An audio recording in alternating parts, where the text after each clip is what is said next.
একটা অসহায় গরিব ঘরের মেয়ে সিয়া, আর তার বিপরীতে সমাজের উচ্চবিত্ত আসনধারী কিছু মানুষরূপী জানোয়ার। একদিন সিয়ার সাথে ঘটে যায় এক অমানবিক ঘটনা। টানা 7 দিন ধর্ষণের শিকার হবার পর জরাজীর্ণ অবস্থায় উদ্ধার করা হয় তাকে। ধর্ষণকারীদের সাজা হয়, কিন্তু ওই ধর্ষণের ঘটনার পেছনে লুকিয়েছিল অন্য কোনো ঘটনা, যা সিয়া কখনো জানায়নি। আজকের গল্পটা প্রতিটা মুহূর্তে আপনাকে ভেতর থেকে নাড়িয়ে দেবে। শুধু মনে হবে সিয়া নামের এই মেয়েটার সাথে যা কিছু ঘটেছে তা যেন অন্য কোনো মেয়ের সাথে স্বপ্নেও কখনো না ঘটে। চলুন তবে গা শিউরে ওঠার মতো এই গল্পটা শুনে আসা যাক। গল্পের শুরুতে আমরা রাজস্থানের প্রত্যন্ত গ্রামের সাধারণ একটা পরিবারের 17 বছরের মেয়ে সিয়াকে দেখতে পাই। সিয়ারা এত গরিব যে তাদের বাসায় পাকা টয়লেট পর্যন্ত নেই, তাই তাদের প্রকৃতির ডাকে সাড়া দিতে রাতের আধারে প্রায় বাইরে এসে কাজ শেষ করতে হয়। সিয়ার পরিবারে আছে মা, বাবা, দাদি, আদরের একমাত্র ছোট ভাই সিরাজ। সিয়া প্রতিদিন রাতে ভাইকে গল্প শুনিয়ে ঘুম পাড়ায়। পরদিন সকালবেলায় সিয়া তার সাইকেলে করে রান্নার জন্য শুকনো কাঠ নিয়ে আসে। সিয়ার বাবা অসুস্থ থাকায় তেমন কাজকর্ম করতে পারে না, সংসারে প্রায় কাজ তারই করতে হয়। বাড়ি ফিরে গম ভাঙানোর জন্য গমের বস্তাটা সাইকেলে বেঁধে নেয়। আর তার ছোট ভাই সিরাজকে স্কুলে নিয়ে যাওয়ার সময় সে ঠিকমতো সাইকেল চালাতে পারছে না, কারণ তার প্রচন্ড পেটে ব্যথা করছে। কষ্ট হওয়া সত্ত্বেও সে তার ভাইকে স্কুলে নামিয়ে দেওয়ার পর তার মনটা ভীষণ খারাপ হয়ে যায়, কারণ তার বয়সী সকল ছেলেমেয়েরা স্কুলে গিয়ে আনন্দ করে, অনেক সময় কাটায়। আর তার পরিবার এত গরিব ছিল যে তার কাছে স্কুলের নাম নেওয়াটাও যেন বিলাসিতা। তো গম ভাঙাতে যাওয়ার সময় হঠাৎ করে সাইকেলের চেন পড়ে যায়। সিয়া সাইকেল থেকে নেমে চেন ঠিক করতে থাকে। এমন সময় তার এলাকার 3টা বখাটে ছেলে তার দিকে এগিয়ে আসে। সিয়া দ্রুত সেখান থেকে চলে যায়। মূলত এই ছেলেরা তাকে প্রায় বিরক্ত করত, দেখা হলেই রাস্তাঘাটে বাজে বাজে মন্তব্য করত। আজও সেম। সিয়া সাইকেল দিয়ে চলে যেতে থাকলে এই 3টা বখাটে ছেলে বাইক নিয়ে তাকে তাড়া করে। যে ছেলেটা বাইক চালাচ্ছে তার নাম বচ্চন। সে আর তার পেছনের বন্ধুরা বেশ বাজে বাজে মন্তব্য করতে থাকে। এমন সময় সেখানে স্কুটি নিয়ে হাজির হয় মহেন্দ্র। সেই সুযোগে সিয়া সেখান থেকে চলে যায়। এই ভদ্রলোক পেশায় একজন উকিল, তিনি দিল্লিতে থাকেন। মহেন্দ্র যখন জিজ্ঞাসা করে কি হচ্ছে, তোমরা কি করছিলে, তখন বচ্চন হেসে বলে সিয়ার বস্তা থেকে গম পড়ে যাচ্ছিল, সেটাই বলছিলাম। তা তুমি কবে দিল্লি থেকে ফিরে যাচ্ছ? মহেন্দ্র বুঝতে পারে তারা মিথ্যা কথা বলছে। আসলে তারা তাকে ডিস্টার্ব করছিল, কারণ মহেন্দ্রের সাথে সিয়া আর তার পরিবারের খুব ভালো সম্পর্ক। এইদিকে সিয়ার মায়ের সাথে বচ্চনের মা সুমান এমএলএর বাড়িতে সিয়ার চাকরির ব্যাপারে কথা বলে। সিয়ার মা বিরক্ত হয়ে বলে, মেয়ের বিয়ের বয়স হচ্ছে, তুমি বিয়ের কথা বলবে কি, এসেছে চাকরি নিয়ে কথা বলতে। সুমান বলে, বিয়ে তো হবেই, তার আগে চাকরি করলে তোমাদের পরিবারের একটু উপকার হয়, সেজন্যই বলছি। এসব কথা বলতে বলতে সিয়াদের বাড়ি চলে আসে। সিয়া বাড়ি ফিরলে তার মা দেখে বস্তার গম ভাঙানো হয়নি, আরো বেশ কিছু গম কম আছে। তাই সিয়ার মা তাকে ডেকে জিজ্ঞেস করে, তুই এতক্ষণ কোথায় ছিলি, গম ভাঙাসনি কেন, আর বাকি গম কোথায় ফেলেছিস? সিয়া কোনো কথা বলে না। এই মহিলার উপর বেশ রেগে যায় আর তাকে বাড়ি থেকে বেরিয়ে যেতে বলে।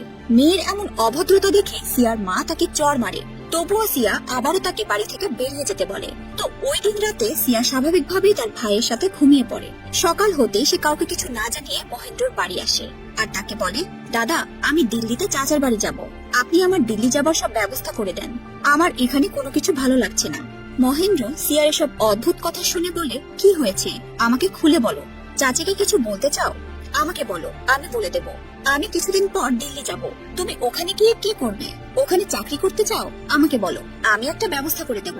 ওখানে চাকরি পাওয়া এতটা সহজ নয়। সিয়া আবারও বলে, আপনাকে আমি কিভাবে বুঝাই, আমাকে কিছু টাকা দিন। মহেন্দ্র আবার বলে, এসব কি ছেলে মানুষই সিয়া, তোমার বাসায় জানে তুমি এখানে এসেছো? এসব চিন্তা বাদ দিয়ে চুপচাপ বাড়ি যাও। মহেন্দ্র সিয়াকে এগিয়ে দিতে চায়, কিন্তু সিয়া একাই বেরিয়ে যায়। এরপরে সে নদীর পাড়ে বসে থাকে আর কি যেন আনমনে ভাবতে থাকে। তারপর সিয়া সিদ্ধান্ত নেয় যে সে একাই দিল্লি যাবে। তাই সে বাস স্ট্যান্ডের দিকে হাঁটতে শুরু করে। এমন সময় বচ্চন এবং তার বন্ধুরা গাড়ি নিয়ে সিয়াকে তাড়া করে আর পেছন থেকে ডাকতে থাকে, গাড়ির হর্ন দেয়। সিয়া ভয় পেয়ে দৌড় দেয়, কিন্তু তাতে বিশেষ কোনো লাভ হয় না। বচ্চন গাড়ি থামিয়ে সিয়াকে লাথি দিয়ে মাটিতে ফেলে দেয়। সিয়া বাঁচার জন্য ছটফট করতে থাকে আর শয়তানটা সিয়ার পা ধরে টেনে হিচড়ে জোর করে তার গাড়িতে তুলে নেয়। সিয়াকে গাড়িতে তুলে হাইওয়েতে নিয়ে যায় তারা, কোথায় যেন হারিয়ে যায়। এদিকে বিকেল হয়ে গেছে, সিয়া এখনো বাড়ি ফেরেনি। সিয়ার মা বাবা ভীষণ চিন্তা করছে। মহেন্দ্র তার পরিচিতদের কল করে সিয়ার খোঁজ খবর নিচ্ছে, কিন্তু তারাও কোনো কিছুই বলতে পারে না। এমনকি দিল্লি যাওয়ার বাস স্ট্যান্ডেও তাকে দেখা যায়নি। 12 ঘন্টা পার হয়ে যায়, তবুও সে চাচার বাড়িতে গিয়ে পৌঁছায়নি। এজন্য মহেন্দ্র পুলিশের কাছে ডায়েরি করতে যেতে চায়, কিন্তু সিয়ার মা নিষেধ করে বলে, আর কিছুক্ষণ অপেক্ষা করি, হয়তো চলে আসবে। মহেন্দ্রর বেশ টেনশন হয়, কারণ সে জানে সিয়াকে বখাটে ছেলেরা ডিস্টার্ব করতো। তো এরপরের দিন তারা পুলিশ স্টেশনে আসে। আসে। মহেন্দ্র পুলিশকে বলে, স্যার আমরা এফআইআর করব, এনার মেয়ে গতকাল থেকে নিখোঁজ। ইন্সপেক্টর পান্ডে বলে, যার মেয়ে তাকে বলতে দাও। তখন সিয়ার বাবা বলে, ও আমাদের পরিবারের একজন, ও ওকালতি করে। পুলিশ বলে, কিসের উকিল? একটু ঠাট্টা করে বিষয়টা উড়িয়ে দিয়ে তাদেরকে ভেতরে নিয়ে যায়। সব বিষয় খুলে বললে পুলিশ বলে, যুবতী মেয়ে, খোঁজ নিয়ে দেখো, হয়তো কারোর সাথে অ্যাফেয়ার আছে, তাই চলে গেছে। 2-1 দিন পর ঠিক ফিরে আসবে। আজকালকার মেয়েদের যে কি অবস্থা, ওরা পালায় যৌবনের তারা নয়, আর এদিকে ঘুম হারাম হয় আমাদের। মহেন্দ্র এসব কথা থামিয়ে বারবার তাকে এফআইআর লিখতে বললে ইন্সপেক্টর পান্ডে বলে, চলে যাও, আমি শুনে রাখলাম, পরে লিখে নেব। তাদের সামনে কোনো এফআইআর লিখে না। এক পর্যায়ে তারা বাড়ি চলে আসে। আরো একটা রাত কেটে যায়। পরদিন সকালবেলা মহেন্দ্র সিয়ার মাকে নিয়ে আবার থানায় আসে। মহেন্দ্র বলে, 2 দিন পার হয়ে গেল, সিয়াকে খুঁজে পাওয়া যাচ্ছে না। ইন্সপেক্টর বলে, তোরা মেয়েকে চাস নাকি এফআইআর লেখাতে চাস? ওকে খুঁজতেই যাচ্ছি, বাড়ি যা, দেখছি কি করা যায়। আজও এফআইআর না লিখে এসব উল্টাপাল্টা বুঝিয়ে দেয়। পরদিন মহেন্দ্র আবারও থানায় যায়।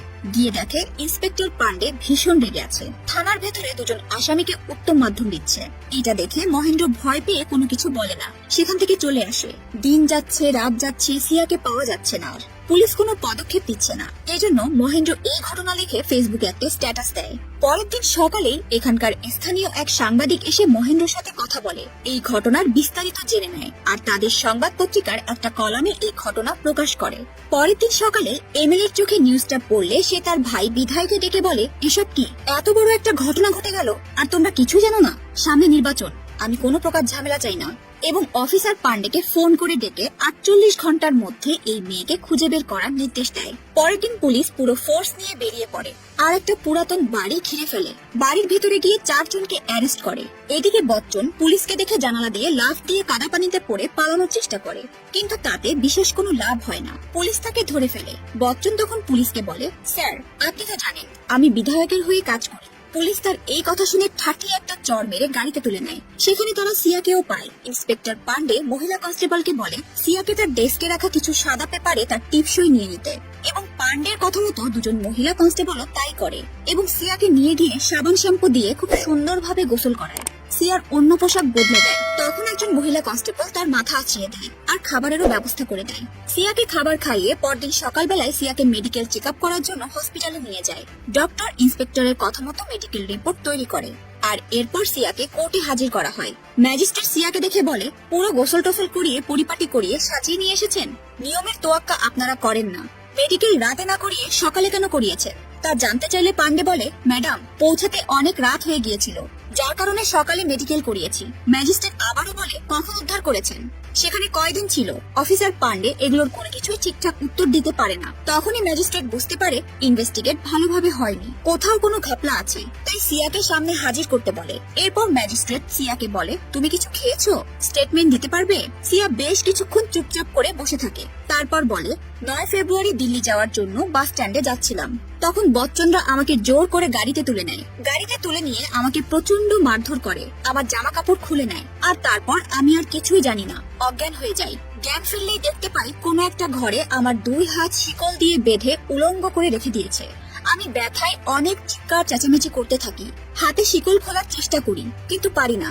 ওদের কাছে অনেক আকুতি মিনতি করি আমাকে ছেড়ে দেওয়ার জন্য, কিন্তু ওরা আমাকে ছাড়ে না। 3 দিন পর্যন্ত ওরা আমাকে কিছু খেতে দেয় না। ওরা 5 জন মিলে প্রতিদিন নেশা করে আর এসে পালাক্রমে আমাকে ধর্ষণ করত, খারাপ খারাপ ভিডিও দেখাতো, আমার উপর অনেক অত্যাচার করেছে।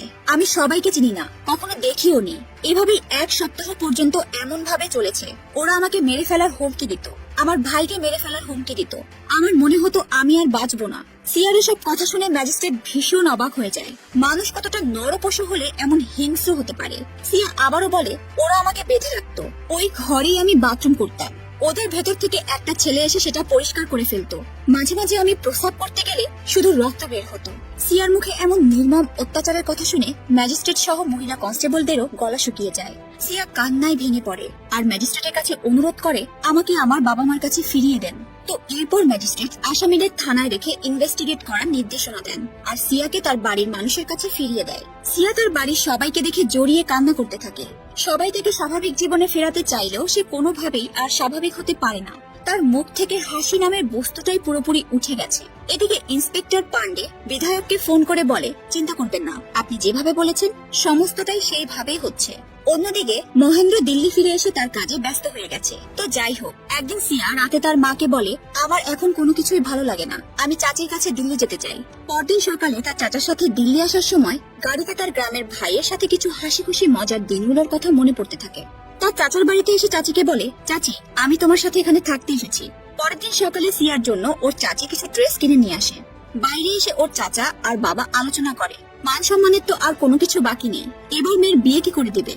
সিয়ার চাচি বেরিয়ে এসে বলে, আস্তে কথা বলো। ভেতর থেকে সিয়া সব শুনতে পাচ্ছে। এদিকে চাচার বাসায় সিয়া আস্তে আস্তে স্বাভাবিক জীবনে ফিরতে শুরু করে। মহেন্দ্র তার কাজে ব্যস্ত থাকে, আর অন্যদিকে ওই 5 জন বখাটে জামিনে জেল থেকে ছাড়া পেয়ে যায়। আসলে ইন্সপেক্টর পান্ডে এমন ভাবে কেসটাকে সাজিয়েছে যাতে এই 5 জন খুব সহজে ছাড়া পায়। বচ্চনরা জেল থেকে ছাড়া পাওয়া মাত্রই মহেন্দ্রর কাছে খবর চলে আসে, কিন্তু এটার জন্য মহেন্দ্র বেশ হতাশ হয়ে যায়, কারণ তারা এত জঘন্য কাজ করার পরেও তাদের কি করে জামিন হতে পারে। তো এদিকে আবার সিয়ার বাবা চাচা এই বিষয়টাকে এখানেই শেষ করতে চায়। তারা এই লড়াইটাকে সামনের দিকে এগিয়ে নিয়ে যেতে আর চায় না। তারা বলে, মেয়ে মানুষ একই অঘটন, তারপর আমাদের এমন ক্ষমতাও নেই, তাদের সাথে বাড়াবাড়ি না করে এখানেই থেমে যাওয়াটাই ভালো। কিন্তু সিয়া ওই ভয়ঙ্কর দিনগুলোর কথা ভাবলে আজও গায়ে কাঁটা দিয়ে ওঠে। কখনোই সে ওই মুহূর্তগুলোর কথা ভুলতে পারে না। এখনো হিংস্র পশুদের অত্যাচারের কথা মনে করে রাত ভর কান্না করে। এরপর একদিন সিয়ার চাচার কাছে এমিলি ফোন করে বলে, যা হবার হয়ে গেছে, ছেলে মানুষ ভুল করে ফেলেছে, আমি বচ্চনের সাথে সিয়ার বিয়ে দিতে চাই, আশা করি এতে ভালো কিছুই হবে। এটা শোনার পর সিয়ার চাচা রাজি হয়ে যায়, কারণ তাকে এমএলএ একটু ভয় দেখায়। এই বিয়েতে রাজি না হলে তার পুরাতন অস্ত্র মামলায় তাকে আবারও ফাঁসিয়ে দেবে। অন্যদিকে সিয়া তার চাচিকে জড়িয়ে ধরে কান্নায় ভেঙে পড়ে আর বলে, আমার সাথে যে এত বড় নৃশংসতা করতে পারে তার সাথে তোমরা আমার বিয়ে দেওয়ার জন্য কি করে রাজি হলে। সিয়া চাচি তাকে বোঝায়, চিন্তা করতে নিষেধ করে। সিয়ার চাচি সকালে চাচাকে এই বিয়ের জন্য রাজি হতে নিষেধ করলে তখন চাচা বলে ওঠে, ওরা নিজ থেকে সব ভুল বোঝাবুঝি মিটিয়ে নিতে চাচ্ছে, আর এটা করলে গ্রামের লোকেদেরও কথা বন্ধ হয়ে যাবে। আমরা গরিব মানুষ, শুধু শুধু ঝামেলা করে লাভ কি। অসহায় মানুষদের সাথে এমনটাই হয়, বুঝলেন। সারা জীবন রাঘব বোয়ালরা অত্যাচার করে যাবে, আর খেটে খাওয়া মানুষগুলো অত্যাচারিত হয়ে যাবে। এটাই বর্তমান সমাজের নিয়ম, কোথাও সুষ্ঠু বিচার নেই। এরপরে সিয়া মহেন্দ্রর কাছে ছুটে যায় আর বলে, ওরা এত বড় পাপ করেও নাকি মুক্তি পেয়ে গেল। মহেন্দ্র তখন বলে, এখনকার সময় টাকার ক্ষমতা থাকলে অনেক কিছুই করা যায়, আমাদের হাতে আর কিছুই করার থাকে না। তবে এই লড়াই লড়তে গেলে আর মাত্র 2টো পথ খোলা আছে। এক, এসব অন্যায় অত্যাচার সহ্য করে চুপ করে থাকা, আর এক, হয় মারো নয় মরো, নিজের জীবন বাজি রেখে লড়াই করা। সিয়া বলে, আমি লড়াই করতে প্রস্তুত, আমি ন্যায় বিচার চাই। মহেন্দ্র তাকে আবারও বোঝায়, এই লড়াইটা এতটা সহজ নয়, যেখানে তোমার পরিবারই তোমাকে সাহায্য করতে রাজি হচ্ছে না। তবুও সিয়া এই লড়াই করতে চায়। তখন মহেন্দ্র তার হাতে কাগজ কলম ধরিয়ে দিয়ে বলে, লেখো, তোমার সাথে যা কিছু হয়েছে সবকিছু লিখে দাও। সিয়া সারা রাত জেগে এই কাগজে সবকিছু লিখে। সিয়া চাচা তাকে বোঝায়, তুমি যেটা করছো ভুল করছো, কারণ ওদের সাথে লড়াই করার মতো আমাদের ক্ষমতা বা টাকা কিছুই নেই। ভালো করে ভাবো, আমরা ন্যায় বিচার পেতে গিয়ে না নিজেরাই পুরোপুরি ধ্বংস হয়ে যাই। সিয়া তার কথায় নড়চড় করে না। মহেন্দ্র বাসে করে কোর্টে যাওয়ার সময় সেই লেখা পেপার মহেন্দ্রর হাতে দেয়। মহেন্দ্র পুরো পেপারগুলো ভালোভাবে পড়ে আর পুরোপুরি অবাক হয়ে যায়। সিয়াকে বলে, এসব কি লিখেছো? আমাকে তো আগে কখনো এসব কথা বলনি। তারপর সিয়া বলে, তুমি তো আমাকে সবকিছু লিখতে বললে, তাই লিখেছি। সেদিন সকালে আমি তোমার কাছে গিয়েছিলাম, মনে আছে নিশ্চয়ই? সেদিন বলতে পারিনি। আমার আর পেছনে হাঁটার মতো কোনো পিছুটান নেই। তারপর বাস থেকে নেমে মহেন্দ্র সিয়া কোর্টে যায়। সিয়ার লেখা স্টেটমেন্টের কপি এসপি, জজ, সিএম এর কাছে পাঠিয়ে দেওয়া হয়। এমন সময় মহেন্দ্র লক্ষ্য করে বিধায়কের লোক কোর্টে এসেছে, তাই সে দ্রুত সিয়াকে নিয়ে এখান থেকে চলে যায়। অন্যদিকে পুলিশ সিয়ার বাবাকে ধমকি ধামকি দিয়ে বাসা থেকে তুলে নিয়ে গিয়ে প্রচুর মারধর করে, আর আধমরা অবস্থায় গাছের সাথে দড়ি দিয়ে বেঁধে ফেলে রেখে যায়। আবার তার পরপরই পুলিশ এসে অস্ত্র মামলায় তাকে অ্যারেস্ট করে নিয়ে যায়। সিয়ার বাবা এত আহত ছিল যে তাকে হসপিটালে নিয়ে যাওয়া হয়। সেই সময় পুলিশ একটা সাদা কাগজে সিয়ার বাবার থেকে টিপসই নিয়ে নেয়। আবার সেই মুহূর্তেই সিয়ার বাবার একটা ভিডিও ভাইরাল হয়। সেখানে সে বলছে, আমাকে মিথ্যা মামলায় জোর করে পুলিশ ধরে এনে প্রচুর মারধর করছে। আর এই নিউজটা সংবাদ মাধ্যমে প্রচার হতেই চারিদিকে হইচই পড়ে যায়। এরপর পুলিশ সিয়ার পরিবারের বাকি সবার সাথে মহেন্দ্রকেও একটা গাড়িতে করে থানায় না নিয়ে একটা জায়গায় নিয়ে আসে। মূলত সিয়ার বাবা পুলিশের অত্যাচারে মারা গিয়েছে, আর পুলিশ বরাবরের মতোই কোনো নিয়ম কানুনের তোয়াক্কা না করে সিয়ার পরিবারকে কোনো কিছু না জানিয়ে তার শেষ কার্য সম্পন্ন করে। সিয়ারা এই ঘটনা জানতে পেরে সেখানে এসে তার বাবার চিতার আগুন জ্বলতে দেখে। এটা দেখে সকলে চিৎকার করে কান্নাকাটি করতে থাকে। এমন অন্যায় দেখে মহেন্দ্র ফেসবুক লাইভে এসে সবকিছু আবারও প্রচার করে দেয়। পুলিশ কিভাবে তার পরিবারকে কোনো কিছু না জানিয়ে এইভাবে শেষ কাজ সম্পূর্ণ করেছে সেটাও বলে। এই ভিডিওটাও মিডিয়ার কাছে ছড়িয়ে পড়ে। এর পরের দিন এমএলএর কাছে মিডিয়ার লোকজন এসে হানা দেয় আর বলে আপনার ভাই এই কাজটা করেছে। তখন এমএলএ সবার কাছে ভালো সাজার জন্য বলে আমি এসবের কিছুই জানি না। তখন আরেকজন সাংবাদিক বলে ওঠে এই কেসটা মুখ্যমন্ত্রীর নির্দেশে সিবিআই এর কাছে হস্তান্তর করা হয়েছে। এসব শোনার পর এমএলএ সাহেব পুরোপুরি চুপ হয়ে যায়, তার মুখ ফ্যাকাশে হয়ে যায়। এরপর সিবিআই তাদের তদন্ত শুরু করে। সিবিআই অফিসার সিয়াকে জিজ্ঞাসাবাদের জন্য ডেকে পাঠায় আর বলে তুমি 3টা পেপারে 3 রকম কথা কেন লিখেছো? পুলিশ একটা লিখেছে প্রথমে ম্যাজিস্ট্রেটের কাছে, তুমি একটা স্টেটমেন্ট দিয়েছো সেটাতে বচ্চনের কথা বলা আছে, আবার পরবর্তী যে স্টেটমেন্ট দিয়েছো সেখানে এমএলএ আর তার ভাই বিধায়কের নাম আছে। কোনটা সত্যি কোনটা মিথ্যে বলো।